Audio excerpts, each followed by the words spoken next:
que l'Église puisse vivre la vérité. Amen. Dans d'autres assemblées, lorsque tu dis la vérité, on commence à te combattre.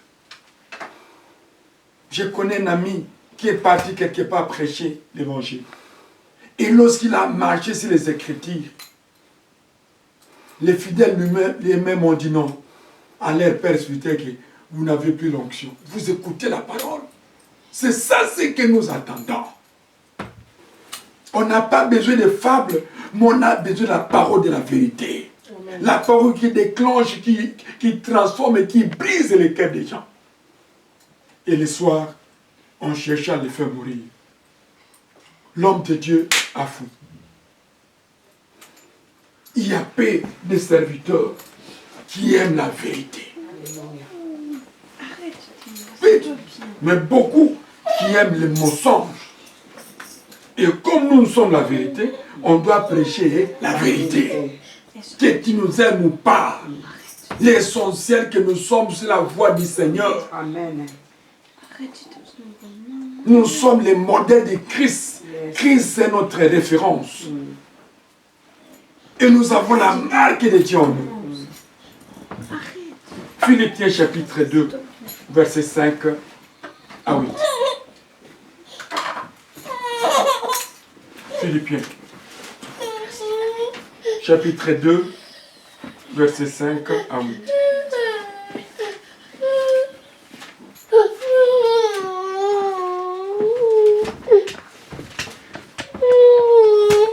La Bible nous dit ceci. Ayons en vous les sentiments qui étaient en Jésus-Christ. Ah! Ayez en vous les sentiments qui étaient en Jésus-Christ. Si l'apôtre Paul ainsi, c'est qu'il y a d'autres sentiments qui ne sont pas du Seigneur. Amen. Dans une thèse, il y a l'antithèse. Il y a d'autres sentiments qui ne correspondent pas au comportement de Christ. C'est pourquoi Paul dit, ayez en vous les sentiments qui sont en Jésus-Christ. Amen. Et qui est ces sentiments? Christ lui-même disait, je suis venu non pas pour faire ma volonté, mais faire la volonté de celui qui m'a envoyé. Amen. Nous aussi, avec les sentiments qui étaient en Christ, nous devons faire la volonté de ce Jésus qui nous a envoyés dans le monde. Même à ceux qui me suivent de loin, tout comme des prêts, ayez en vous les sentiments qui sont en Jésus-Christ. Et quels sont ces sentiments? La Bible va nous répondre. Il ajoute encore. Lesquels existant en forme de Dieu, n'a point regardé comme une autre, une proie, et attaché d'être égal à Dieu. Les sentiments qui étaient en Christ, c'était les sentiments d'humilité. Alléluia. Amen. Christ était humble et ton Dieu qu'il était. Il n'a pas voulu s'égaler avec son Père. Mais lui-même disait que si je dis ce que j'ai reçu de mon Père, moi et le Père nous sommes un. Celui qui m'a vu a vu le Père. Il avait un sentiment d'humilité en lui. Dans la vie, il y a un langage d'humilité. Il y a un comportement d'humilité. Il y a un agissement d'humilité. On verra ça prochainement parce que c'est très profond. Christ avait un comportement d'humilité, un langage d'humilité, un agissement d'humilité. Donc beaucoup l'en manquent. Paradoxalement, beaucoup ont un comportement orgueilleux. Ils sont orgueillis. On ne sait pas les sentiments qui étaient en Christ. Écoutez, nous descendons. Mais c'est dépouiller lui-même en prenant une forme de serviteur. C'est dépouillé de lui-même.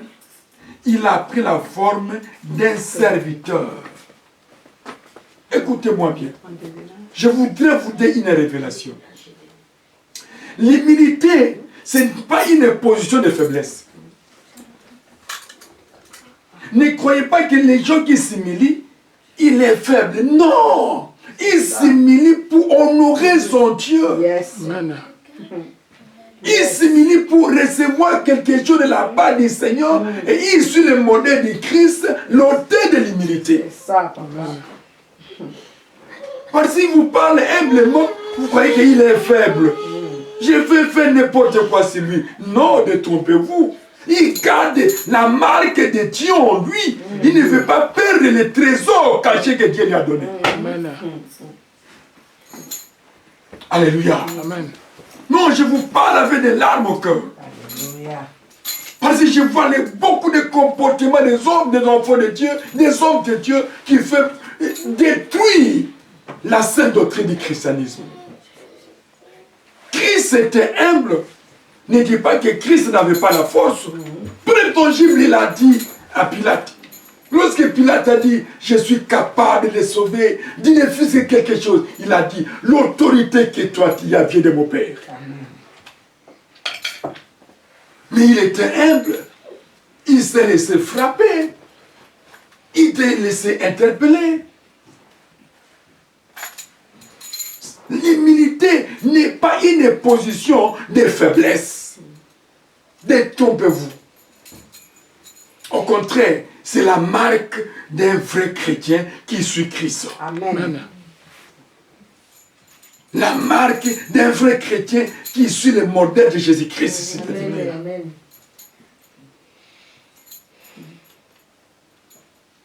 Nous descendons. En devenant semblable. En devenant semblable aux hommes et ayant pari comme un simple homme. La simplicité n'est pas une position de faiblesse. La simplicité, c'est le modèle de Christ. Nous sommes les modèles de Christ dans notre simplicité, dans nos langages, dans nos comportements, dans nos agissements, qu'on puisse se sentir qu'il non, cet homme à Jésus. Amen. Amen. Il parle comme un chrétien. Il parle comme Jésus-Christ. Comme avait déniché les apôtres à Antioche pour la première fois. Dans leur comportement, dans leurs agissements, dans tout ce qu'ils faisaient. Il parlait comme le Seigneur. Voilà. C'est ce que Dieu attend de nous. Et c'est ce que Dieu cherche. Il ne cherche pas des orgueillés. Il n'a pas besoin de ça. Il ajoute encore. Il s'est humilié lui-même, se rendant obéissant jusqu'à la mort, même jusqu'à la mort de la croix. Il s'est humilié. L'humilité précède la gloire. L'orgueil précède la chute. Dieu veut qu'on soit humble. Et l'humilité, ce n'est pas la position de faiblesse, non plus. Christ était humble, mais très puissant. Les miracles s'opéraient en lui. Les guérisons, les démons criaient, mais il était humble. Devant ces démons de Gadara, Christ était humble. Il a affronté cet esprit démoniaque qui tourmentait cet homme. Et cet esprit a dit, oh Jésus qui a dit entre vous et moi. Il n'a pas appliqué la boxe. Il n'a pas appliqué le karaté. Mais à cause de l'humilité, l'onction de Dieu était permanente. Aidez-moi à crier. Vous êtes venus nous perdre, l'homme de Galilée. Christ, c'est notre modèle. Suivez le modèle de Jésus-Christ et vous allez vivre très bien sur cette terre. Amen. Jésus-Christ porte aujourd'hui, à jamais, la marque de son serviteur d'amour à Dieu et à son peuple bien-aimé. Porte aujourd'hui la marque. Je me souviens, lorsqu'on a posé la question si de César, l'impôt. On doit payer l'impôt. Ah, bien sûr que oui, ça c'est la loi. Et Christ a envoyé Pierre, spécialiste dans la pêche. Allez-y, allez pêcher. Et à travers ce poisson, ouvre la bouche. Tu auras l'argent pour venir là-bas. Pierre, spécialiste dans la pêche, il était parti. Il a pêché, il a ouvert la bouche, il a vu l'argent, il a amené vers le Seigneur. Et Christ a pris cet argent. Il a dit, mais cette monnaie à quelle marque? Oh, la marque de César. Rendez à César ce qui est à César. À Dieu ce qui est à Dieu. Et je prends seulement la marque. Christ a la marque de Dieu. Vous et moi, nous devons avoir la marque de Jésus-Christ en nous.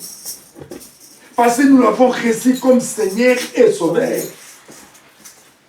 Et cette marque doit se manifester par de bonnes œuvres, de bons caractères, de bonnes conduites, avec toute humilité. Psaume 22, 17. Psaume chapitre 22, verset 17.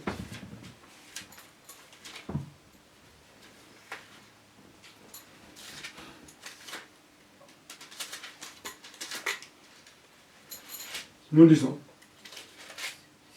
Car des chiens m'environnent, une bande de sirènes rôde autour de moi. Ils ont percé mes mains et mes pieds. Christ a dit quelque part, on ne donne pas des choses saintes aux chiens. Ah. Mais cette bande l'ont percé les côtes. Un chien chez qui? Oui, il y a un chien comme animal et un chien comme une créature de Dieu qui n'accepte pas Christ comme Seigneur et Sauveur, qui ne vit pas dans la vérité. Amen. C'est un chien. Il vit dans les mensonges. Parce que celui qui ment, il marche avec les mensonges comme des pièces d'identité. Il ment ici, il termine, il ment ici, il termine, il ment ici.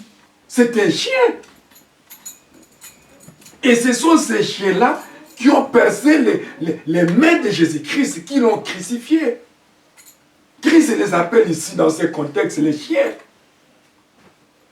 Mais nous sommes les enfants bien-aimés. Alléluia. Amen. C'est pourquoi il a dit à tous ceux qui l'ont reçu, à tous ceux qui croient en son nom, il les a donné le pouvoir de devenir enfants de Dieu. Pas le vouloir, mais le pouvoir. Amen. Il y a des verbes différents. Ils ont percé mes mains. Ceux qui ont percé les mains, des incirconcis, les chiens, qui n'aiment pas la parole, qui n'écoutent pas la parole, qui ne mettent pas la parole de Dieu en application. Je ne peux pas donner des choses saintes aux chiens. Christ avait raison. Parce que les mêmes chiens l'ont percé les côtes. Les mêmes chiens l'ont persécuté. Il a dit la vérité, il dit non. Est-ce que vous êtes plus grand que notre père Abraham? Lorsqu'il dit, mais avant qu'Abraham fût, moi j'ai fui. Ah, il l'a fait. Oh. Mais vous voulez quelle vérité? Les chiens, ce sont ceux qui n'aiment pas la vérité. La Bible est claire. Alléluia. Amen. Paul dit qu'il portait sur son corps la marque de notre Seigneur. Galates 6, 17. Paul dit qu'il portait dans son corps la marque. Voilà. Nous allons voir quelle marque que vous avez cet après-midi. Galates, chapitre 6, verset 17.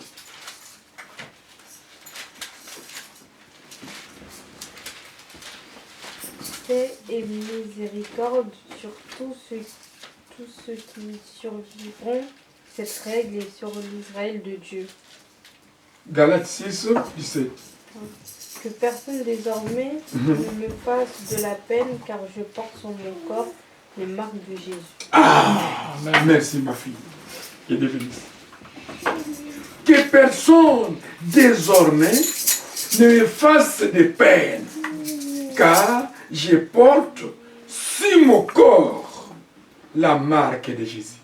Ça c'est Paul, l'apôtre Paul, qui écrit ce contexte. Il avait la marque de Christ quand, lorsqu'il s'est converti, lorsqu'il s'est croisé avec Jésus-Christ, l'homme de Galilée. Lorsqu'il a accepté Seigneur Jésus-Christ comme Seigneur et Sauveur dans sa vie, il y a la marque de Dieu. Quelle marque que vous avez?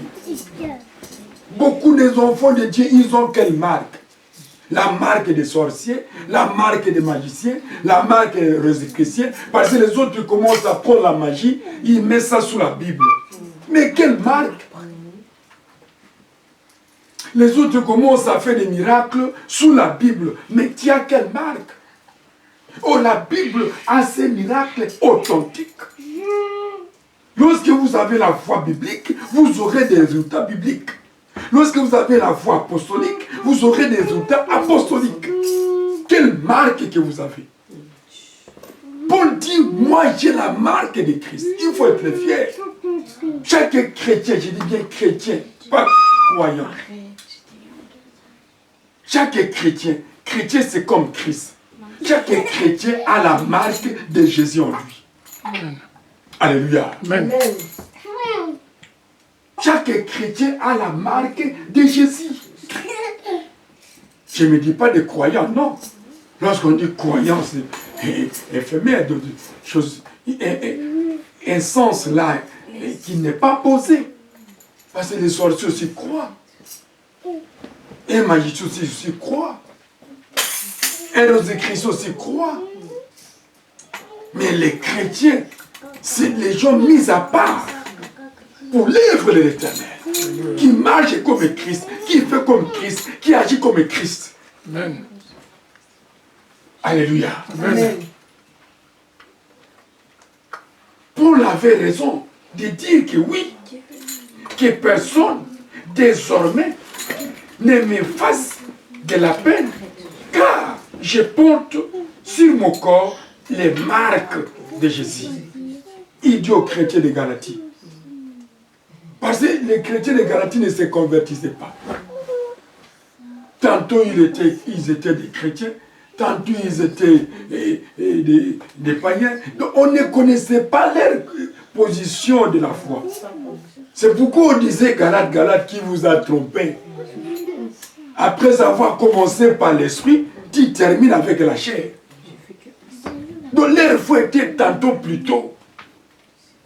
Et c'est pourquoi il dit aux chrétiens de Galates, moi j'ai Paul, j'ai la marque de Christ, que personne ne puisse pas me faire de la paix. Lorsque tu as la marque de Dieu, le Saint-Esprit va te conduire sur sa gloire. Amen. Lorsque tu as la marque de Dieu, tu es l'ami du Seigneur. Alléluia. Le téléphone du ciel sera permanent dans votre vie tous les jours. La nuit, toute la journée, vous écoutez tout le temps les CD de l'Éternel. Parce que tu as la marque de Dieu. Lorsque tu as la marque de Dieu, les caméras trouvent les yeux pour voir les combats qui pourront t'arriver afin de se faire face. Lorsque tu as la marque de Dieu, les anges sont à votre sécurité pour marcher avec paisiblement sur cette terre des anges. Ayez la marque de Dieu. Vous allez sentir le goût d'être chrétien. Ah, yes. Paul, l'esclave de son maître, s'est fait l'esclave de tout à cause de l'évangile. 1 Corinthiens 9, 19 à 23. Paul était esclave de Jésus.